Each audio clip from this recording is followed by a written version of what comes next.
Assalamualaikum warahmatullahi wabarakatuh. Selamat pagi anak-anakku kelas 12 IPA maupun IPS. Bagaimana kabar kalian hari ini? Semoga kalian semua dalam keadaan sehat dan bisa mengikuti pembelajaran bahasa Indonesia secara online. Baiklah anak-anakku, sebelum kalian mulai pembelajaran pada pagi hari ini, marilah kita berdoa terlebih dahulu menurut agama kalian masing-masing. Ya, kita lanjut. Masih semangat ya kalian? Pada pertemuan sebelumnya kita telah membahas tentang kebahasaan pada kritik dan esai. Untuk kali ini kita akan membahas tentang menyusun kritik sastra. Tujuan yang ingin kita capai dari menyusun kritik sastra nanti diharapkan kalian bisa menulis kritik sastra. Mungkin di antara kalian sudah ada yang pernah menulis kritik sastra. Namun, apabila belum, mari kita ikuti pembelajaran hari ini. Dalam menyusun kritik sastra, ada beberapa hal yang harus dipegang oleh kritikus atau penulis kritik. Prinsip-prinsip atau langkah-langkah tersebut adalah sebagai berikut. Yang pertama, penulis kritik atau kritikus harus benar-benar membaca atau mengamati karya yang akan dikritik. Mengapa demikian? Karena hal ini bertujuan supaya apabila seorang kritikus sedang mengkritik, ia sudah tahu pasti apa yang akan dikritik. Sehingga pada saat mengkritik itu tidak asal-asalan memberikan suatu kritikan. Jadi di sini seorang kritikus itu memang harus benar-benar membaca karya tersebut. Mungkin latar belakangnya atau di situ apa yang dibaca itu benar-benar dihayati dan dicermati supaya kritikannya ini benar-benar sesuai dengan buku yang ada di situ, isinya sesuai dengan yang kita kritik. Kemudian yang kedua, kritikus harus membekali diri dengan pengetahuan tentang karya yang akan dikritisi. Sama seperti sebelumnya, membekali diri dengan pengetahuan akan suatu karya yang akan dikritisi akan memudahkan bagi kritikus dalam menyampaikan pendapatnya. Jadi di sini seorang kritikus harus membekali diri dengan pengetahuan tentang karya yang akan dikritisi. Jadi pengetahuannya perlu ya di sini untuk seorang kritikus. Yang ketiga, kritikus harus mengumpulkan data penunjang dan alasan logis untuk mendukung penilaian yang diberikan. Nah, jadi di sini data-data pendukung inilah yang nantinya akan memperkuat penilaian kritikus akan suatu karya. Apakah telah sesuai dengan fakta atau belum dan sebagainya. Jadi di sini data-data penunjang yang logis memang sangat penting bagi seorang kritikus. Yang keempat, kritik yang disampaikan tidak hanya mengungkapkan kelemahan tetapi harus seimbang dengan kelebihannya. Nah, jadi di sini pada saat mengkritisi sebuah karya, seorang kritikus yang bijak juga wajib untuk tak sekedar mengungkap kelemahan karya tersebut, tapi juga mengangkat kelebihannya.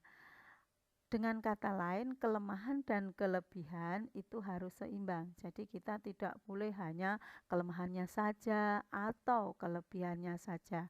Baik kelemahan maupun kelebihan wajib dimunculkan dalam sebuah kritik. Nah, yang kelima, jika diperlukan kritikus penggunaan kajian teori yang relevan untuk mendukung penilaiannya. Jadi di sini bisa juga menggunakan kajian teori, karena bagaimanapun kajian teori ini kita melihat dari teori-teori yang disampaikan oleh pakar-pakar sebelumnya. Kita bisa menggunakan kajian teori yang diperlukan untuk mendukung penilaian dari seorang kritikus akan suatu karya tertentu. Jadi di sini memang kajian teori biar apa yang disampaikan itu memang benar-benar sesuai dengan faktanya. Itu langkah untuk membuat kritik. Nanti akan berbeda lagi kalau kalian membuat esai.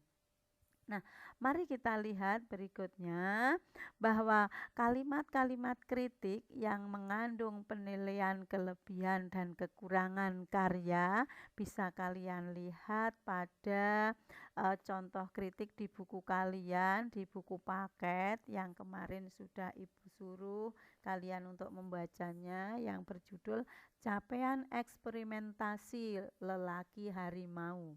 Kalimat-kalimat kritik dalam teks tersebut didominasi oleh kelebihan novel tersebut.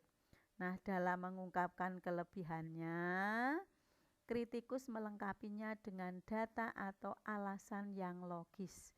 Coba kalian bisa membaca buku kalian, buku paket, itu halaman 185 paragraf 1 dan paragraf 2 untuk baris ke-5 sampai baris ke-10. Yang bunyinya kutipannya seperti berikut. Di sini ada yang Ibu cetak kuning dan Ibu cetak hijau. Yang Ibu cetak hijau adalah kata-kata yang menunjukkan kelebihan. Mari kita lihat untuk yang cetak kuning ini pengantarnya. Mari kita lihat di sini ada kata cantik itu luka, ini sebuah judul novel ya. Laki-laki harimau juga ini sebuah judul novel. Berbeda dengan cantik itu luka yang mengandalkan kekuatan narasi yang seperti lepas kendali dan deras menerjang apa saja. Nah, di sini kalau kita lihat cantik itu luka, ini mengandalkan kekuatan narasi yang seperti lepas kendali dan deras menerjang apa saja. Berarti ini kelemahan. Nah, sedangkan di lelaki harimau memperlihatkan penguasaan diri narator yang dingin terkendali, penuh pertimbangan dan kehati-hatian. Nah, di sini Ibu cetak hijau karena ini merupakan kelebihan dari novel lelaki harimau. Di sini seorang kritikus mengatakan bahwa di dalam novel lelaki harimau ini seorang pengarang ini sudah menguasai diri, dingin terkendali, penuh pertimbangan dan kehati-hatian. Kemudian dilanjutkan lagi oleh seorang kritikus untuk mengkritisi lelaki harimau, pemanfaatan atau lebih tepat eksplorasi setiap kata dan kalimat tampak begitu cermat. Eksploitasi setiap kata dan kalimat tampak begitu cermat. Ini sebuah kelebihan dalam usahanya merangkai suatu peristiwa. Jadi ini yang Ibu cetak hijau juga merupakan kelebihan. Berikutnya, nanti ada kutipan lagi. Pada kutipan di atas, kritikus menilai keunggulan cara penceritaan novel lelaki harimau, disertai data penggunaan kata-kata dan kalimat dilakukan sangat cermat. Kalimat-kalimat yang digunakan sekaligus membangun peristiwa dalam novel tersebut. Nah, perhatikan pula di sini bagaimana kritikus menilai kelebihan dilihat dari alurnya seperti terbaca pada kutipan berikut ini. Kita lihat. Pada buku paket kalian bisa membacanya di halaman 187 paragraf keempat baris 7 sampai 11. Di antara rangkaian peristiwa yang dibangun dan dihidupkan oleh setiap tokohnya, menyelusup pula mitos tentang manusia harimau, potret bersahaja masyarakat pinggiran dan keakraban kehidupan mereka, sebuah pesona yang disampaikan lewat narasi yang rancak yang seperti menyihir pembaca untuk terus mengikuti kelok-kelok peristiwa yang dihadirkannya. Nah, di situ kalian bisa melihat yang rancak yang seperti menyihir pembacanya untuk terus mengikuti kelok-kelok peristiwa yang dihadirkan.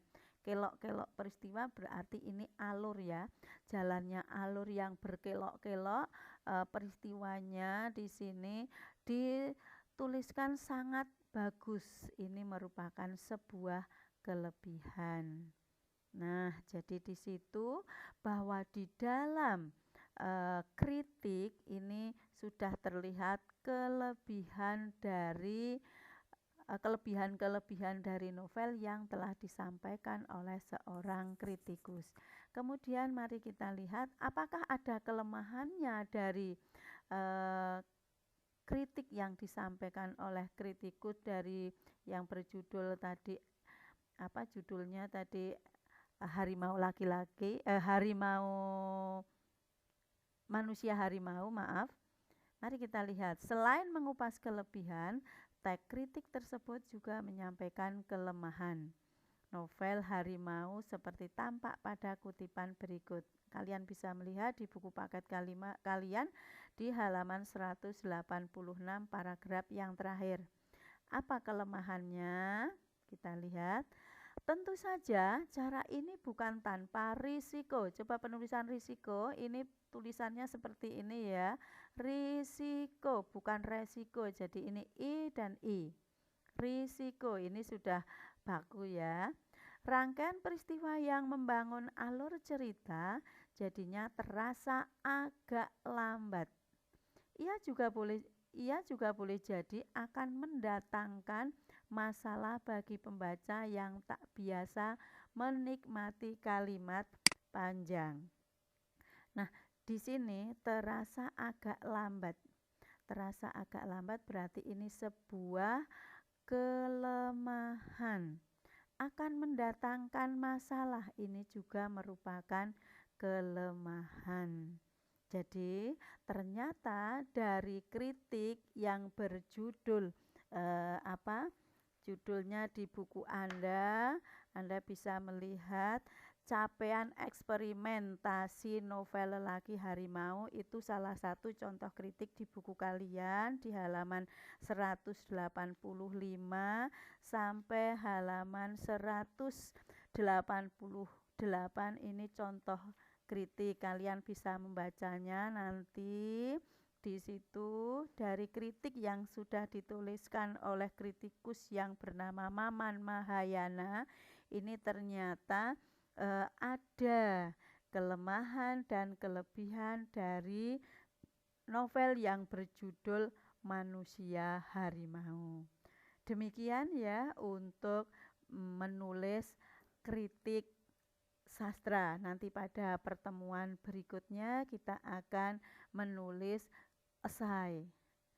Demikian saya akhiri. Wassalamualaikum warahmatullahi wabarakatuh.